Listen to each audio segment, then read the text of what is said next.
चुनाव नतीजों के बाद संघ की बड़ी बैठक से निकलेगा जीत का फार्मूला। आरएसएस बीजेपी के प्लान से राहुल का होगा काम तमाम। नमस्कार, मैं हूं परवीन शेख। आप देख रहे हैं कैपिटल टीवी की स्पेशल स्टोरी। इस स्टोरी में विस्तार से चर्चा आरएसएस बीजेपी के खास एक्शन प्लान की। ये प्लान राहुल गांधी के खेल को पूरी तरह से खत्म कर देगा। संघ की इस बैठक में बीजेपी के साथ तालमेल को लेकर खासतौर से चर्चा हुई, जिससे साफ है कि आने वाले चुनावों के लिए इस बैठक से जीत का मंत्र सामने आने वाला है। अगर हाल के कुछ बयानों पर नजर डालें तो ऐसा लगता था कि राष्ट्रीय स्वयंसेवक संघ और भारतीय जनता पार्टी के बीच कुछ अच्छा नहीं चल रहा है। संघ को बीजेपी का मात्र संगठन माना जाता है। संघ से प्रशिक्षण लेकर लोग बीजेपी के अंदर बड़े बड़े पदों को संभालते रहे हैं। ये सिलसिला लंबे अरसे से चला रहा है।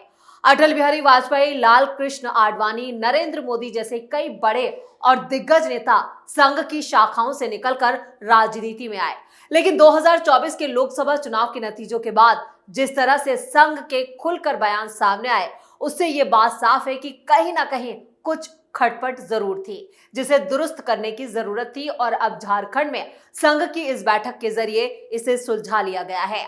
झारखंड विधानसभा चुनाव 2024 से ठीक पहले रांची में राष्ट्रीय स्वयंसेवक संघ की बैठक शुरू हो गई। बताया तो यही गया है कि बैठक में संघ के शताब्दी समारोह की तैयारियों और कुछ महत्वपूर्ण मुद्दों सहित संगठन के विस्तार पर चर्चा होनी है। लेकिन ये तो हाथी के दांत हैं।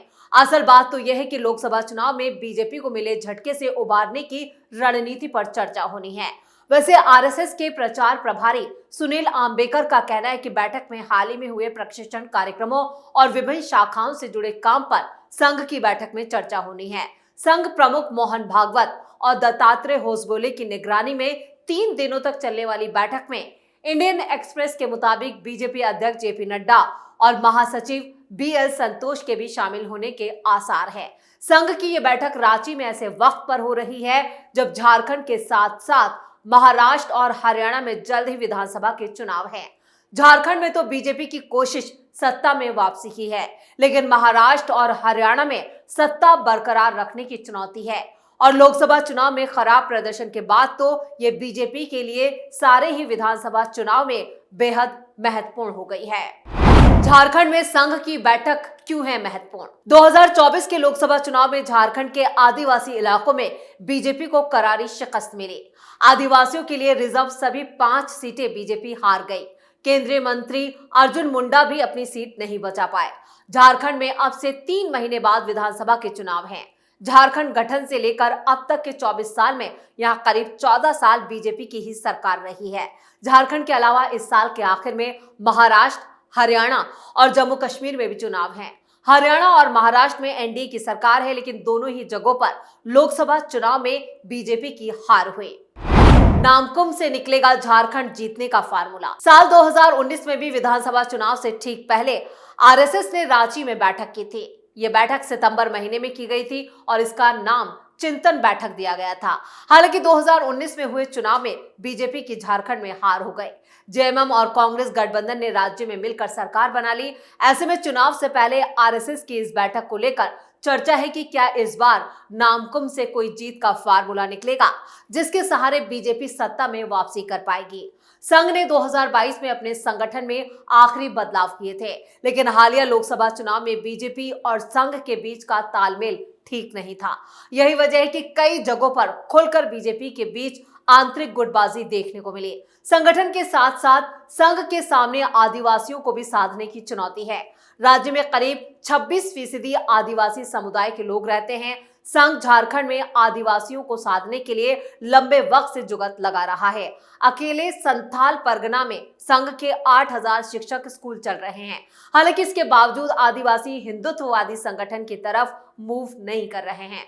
चुनाव और संघ के विस्तार में ये संघ के लिए बड़ी चुनौती है। बीजेपी की जीत के लिए संघ ने बनाई रणनीति। बीजेपी को सबसे ज्यादा नुकसान यूपी में उठाना पड़ा, जहां इंडी गठबंधन ने पहले के चुनावों के मुकाबले करीब आधी सीटों पर समेट दिया। मोदी शाह की जोड़ी ने 400 पार का नारा दिया, लेकिन बीजेपी बहुमत से भी पीछे रह गई। असल में बीजेपी के लिए चुनावों से पहले ही संघ के प्रचारक जमीनी स्तर पर मुहिम शुरू कर देते हैं। संघ की सक्रियता 2022 के यूपी विधानसभा चुनावों में भी देखी गई थी और उसके पहले के 2019, 2017 और 2014 के चुनावों में भी। लेकिन 2024 लोकसभा चुनाव में पहले जैसा प्रबंधन का एक नमूना तक दिखाई नहीं दिया। पूरे चुनाव में संघ अपने वैचारिक कार्यक्रमों और गतिविधियों तक ही सीमित रहा। संघ नेतृत्व को जेपी नड्डा की जो बात बुरी लगी थी वो बुरा लगना स्वाभाविक भी था। जेपी नड्डा का कहना था कि बीजेपी अब पहले की तुलना में काफी मजबूत हो गई है, इसलिए अब संघ के समर्थन की जरूरत नहीं है। जाहिर है जेपी नड्डा ने ये बातें मोदी की लोकप्रियता, राम मंदिर निर्माण और बीजेपी के पक्ष में नजर आ रहे माहौल से भरे आत्मविश्वास की बदौलत कही थी। लेकिन संघ को लगा कि ये कुछ और नहीं, अहंकार बोल रहा है और संघ अपने तरीके से बीजेपी नेतृत्व को नसीहत देना चाहता था। दरअसल संघ प्रमुख ने कार्यकर्ता विकास वर्ग के समापन समारोह में अपने एक बयान में कहा था कि सच्चा सेवक काम करते समय हमेशा मर्यादा बनाए रखता है। वो अपना काम करता है लेकिन अनासक्त रहता है। उसमें कोई ऐसा अहंकार नहीं रहता कि मैंने ये किया है। केवल ऐसे अनासक्त व्यक्ति को ही सेवक कहलाने का अधिकार है। संघ प्रमुख का यह बयान सामने आने के बाद विपक्षी दलों ने इसे सरकार पर आरएसएस प्रमुख का तंज माना और तरह तरह के बयान आने लगे। फिर जाकर संघ की तरफ से इस पर सफाई दी गई। संघ प्रमुख मोहन भागवत की टिप्पणी किसी व्यक्ति विशेष या सरकार के लिए नहीं थी। इंद्रेश कुमार ने अहंकार की बात कही। अभी मोहन भागवत के बयान से पैदा हुआ विवाद थमा भी नहीं था कि संघ के एक और प्रमुख चेहरे इंद्रेश कुमार का बयान भी सामने आ गया। उन्होंने सत्ता पर काबिज बीजेपी को अहंकारी और विपक्षी गठबंधन इंडी ब्लॉक को राम विरोधी करार दिया। इंद्रेश कुमार ने कहा कि राम सबके साथ न्याय करते हैं। जिन्होंने राम की भक्ति की लेकिन उनमें धीरे धीरे अहंकार आ गया। उस पार्टी में सबसे बड़ी पार्टी बना दिया, लेकिन उसको पूर्ण हक मिलना चाहिए। जो शक्ति मिलनी चाहिए थी उसे भगवान ने अहंकार के कारण रोक दी। हालांकि उन्होंने किसी पार्टी का नाम नहीं लिया था।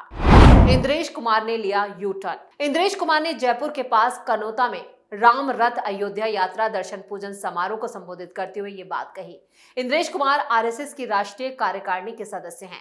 उन्होंने कहा कि जिन्होंने राम का विरोध किया उनमें से किसी को भी सत्ता नहीं दी गई, यहां तक कि उन सभी को एक साथ नंबर 2 दिया गया।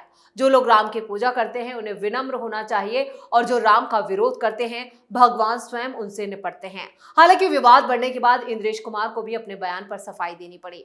उन्होंने यू टर्न लेते हुए कहा कि नरेंद्र मोदी की अगुवाई में देश विकास कर रहा है और विकास के रास्ते पर चल रहा है।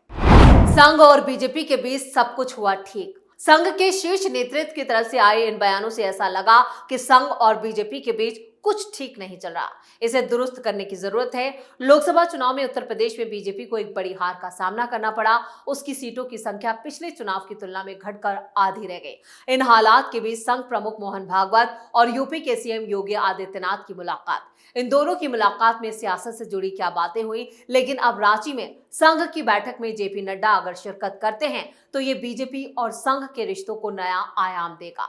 इंडियन एक्सप्रेस की रिपोर्ट के मुताबिक बैठक में राज्यों में संघ के नेतृत्व में भी बदलाव पर चर्चा के साथ ही संघ के प्रचारकों को बीजेपी में भेजा जा सकता है। ऐसा पहले भी होता रहा है और बीजेपी में डेपुटेशन पूरा हो जाने के बाद वो नेता फिर से संघ के काम पर लौट जाते हैं। राम माधव ऐसे ही उदाहरण है। यानी अब राम माधव जैसे कई नेता फिर से बीजेपी में देखने को मिल सकते हैं। संघ की रांची में बैठक 14 जुलाई शाम 6 बजे तक चलेगी। ऐसे में ये उम्मीद है कि इन 3 दिनों में संघ से पीएम मोदी के लिए बड़ा संदेश भी सामने आ सकता है। यानी आने वाले चुनावों में बीजेपी और संघ के बीच एक खास तालमेल देखने को मिलेगा जो 2024 चुनाव में गायब हो गया था। साथ ही इन दोनों के रिश्तों में आई कड़वाहट दूर हो गई है और इन दोनों के रिश्ते पटरी पर लौट रहे हैं।